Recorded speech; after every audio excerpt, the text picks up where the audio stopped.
Hello viewers, welcome to our daily bulletins, and here are the headlines.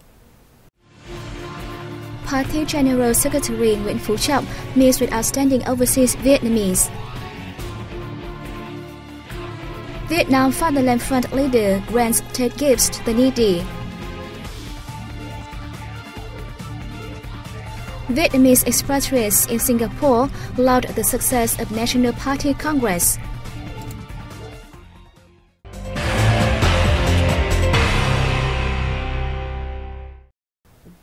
Party General Secretary Nguyễn Phú Trọng met with outstanding overseas Vietnamese on January 30th on the threshold of the Lunar New Year. The 65 delegates representing 4.5 million overseas Vietnamese from across the world are in Hanoi to attend the Homeland Spring program held annually by the State Committee for Overseas Vietnamese. They expressed their delight at the outcome of the 12th National Party Congress. They said that they advocate the party's guidelines and policies and that they will make more investment in the country. Party General Secretary Trọng spoke highly of the efforts made by overseas Vietnamese in promoting the image of the Vietnamese land and people. He affirmed the party and the state's consistent policy of considering overseas Vietnamese an indispensable part of the nation. He told them that, in the time to come, the party will conduct further reforms to turn Vietnam a modernity-oriented industrialized country.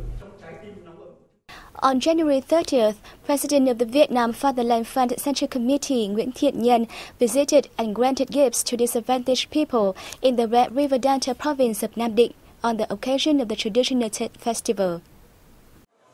President of the Fatherland Front Central Committee Nguyễn Thiện Nhân presented 120 Tết gifts to families of war heroes, Agent Orange dioxin victims, and poor students in Giao Thủy district. He also took the occasion to ask the provincial authorities to do their best for the cause of sustainable poverty reduction. He said, along with the party and the state's policies to help disadvantaged people to overcome difficulties, local people should be active in selecting appropriate production and business models so that they can make full use of the province's potential for reducing poverty and improving their lives. Diplomats and stakeholders converged at a seminar in Hanoi on January 30th to share experience in improved Vietnamese Association and Union activities abroad. There are nearly 4.5 million Vietnamese working and studying in 103 countries and territories worldwide. Associations and unions abroad have played their productive part in national construction and defense.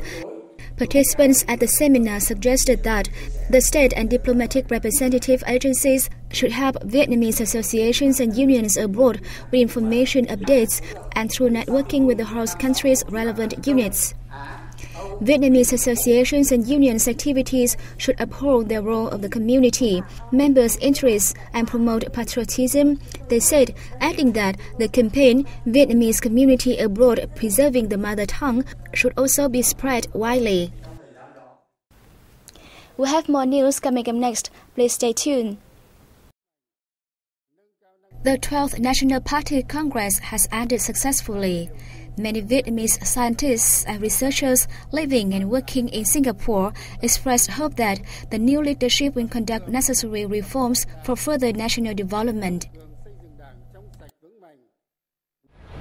According to Associate Professor Vũ Minh Khương from the Lee Kuan Yew School of Public Policy, the Congress was held methodically. I have confidence in the new leadership as the majority of leaders have global vision, management capacity and experience in recent reforms.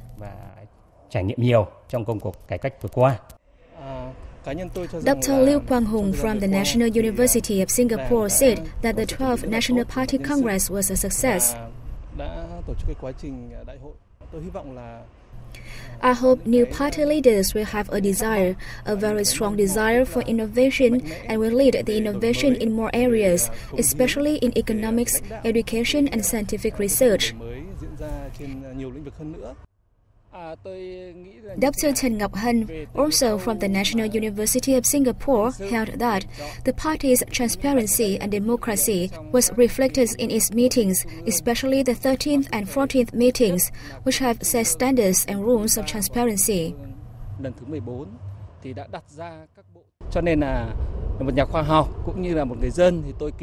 As a scientist and a citizen, I expect the new leadership to map out proper development policies, especially when we are in the process of comprehensive international integration.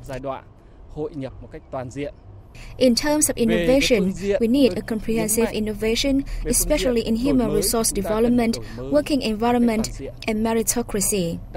We need to promote scientific and technological development and education reform in a comprehensive manner to be able to develop in a sustainable way.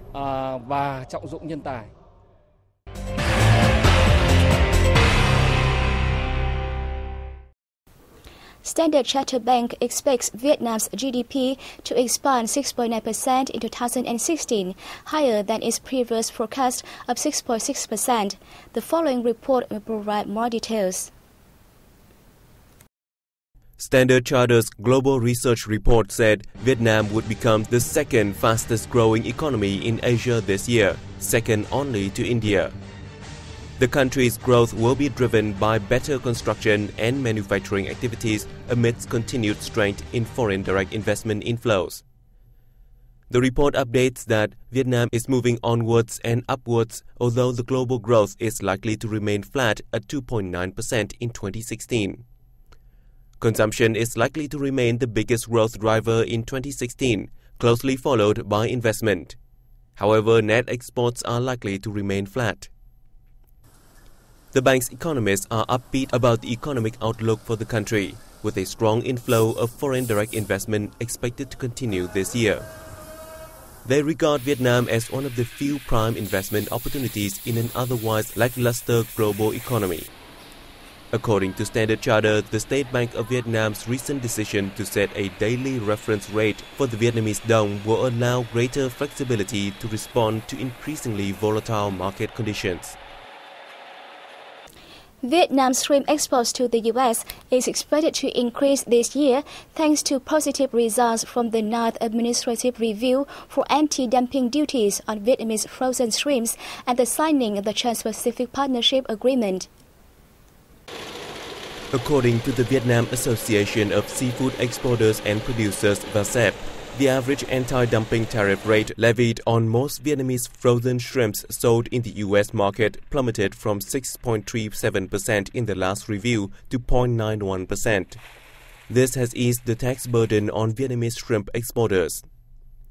In addition, the U.S. growing demand for Vietnamese shrimps, spurred by the dollar's rise, will increase the shipments.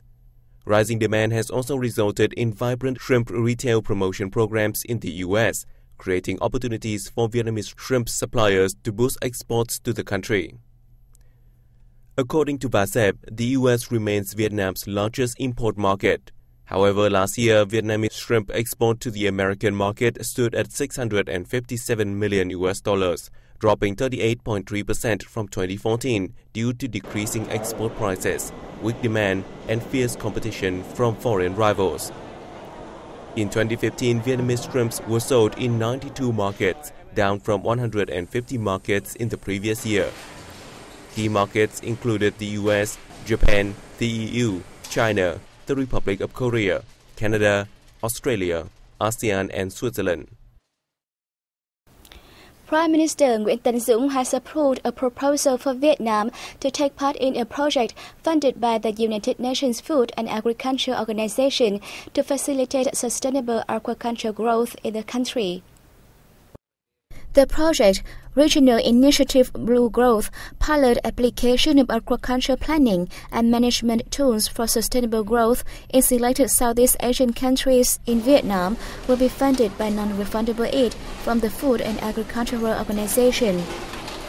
It aims to support sustainable growth of aquaculture in the region through improved planning and more effective management at different levels, and help boost seafood supplies to meet rising demand and improve livelihoods and economic development in Asia. The Prime Minister instructed the Ministry of Agriculture and Rural Development to prepare all project documents and sign them with related parties. The project's main activities involve selecting tools to solve key issues in aquaculture planning and management, providing training on planning and management tools for trainees and farmers, and piloting these tools in reality.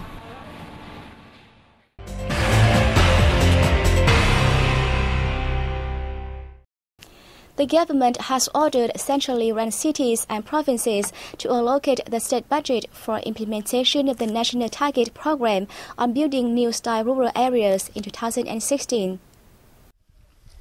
Accordingly, resources will be prioritized for communes facing extreme difficulties and border, island and coastal communes, particularly the communes that had achieved less than 5 out of the 19 criteria set for being recognized as new-style rural areas. Proper investment will be prioritized for communes that had achieved over 15 out of 19 set criteria, particularly those communes that have yet completed such fundamental infrastructure such as roads, electricity network, school, clinic stations, water supply facilities, and irrigation work.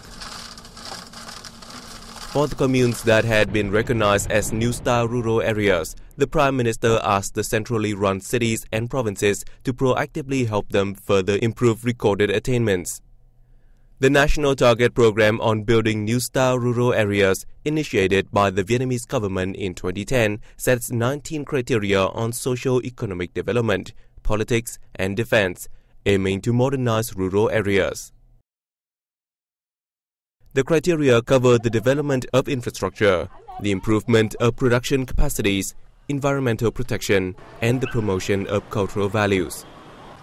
The country aims to have 50% of all communes nationwide meeting all the requirements by the end of 2020. Online trading grew rapidly in Ho Chi Minh City last year, contributing a third of all e-commerce revenue in the country.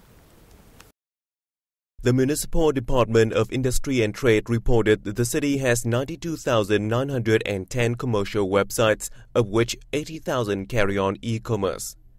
Of the latter, 23% have applications for mobile phones. Some of the most popular city-based shopping websites include Thế giới di động, Lazada, and Tiki. Shopping online has become very popular among Vietnamese, with the ratio of consumers who know about shopping online is 55%.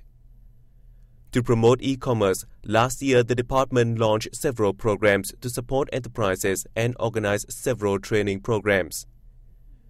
Developing e-commerce is an essential trend in the digital era, and the new business model needs to be enabled to develop.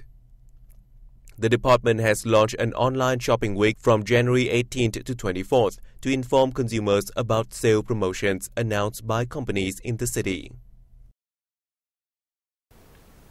On January 30th, U.S. Ambassador to Vietnam, Ted Osius, arrived in the central province of Thừa Thiên Huế on a cycling tour departing from Hanoi to promote education exchange and environment protection awareness. The 840-kilometer bicycle trip, U.S.-Vietnam, a new journey, aimed to underscore the importance of economic growth, healthcare and cultural heritages, educational exchange and environmental protection to mark a new period of bilateral ties. The ambassador said he and his entourage were warmly welcomed by very hospitable residents.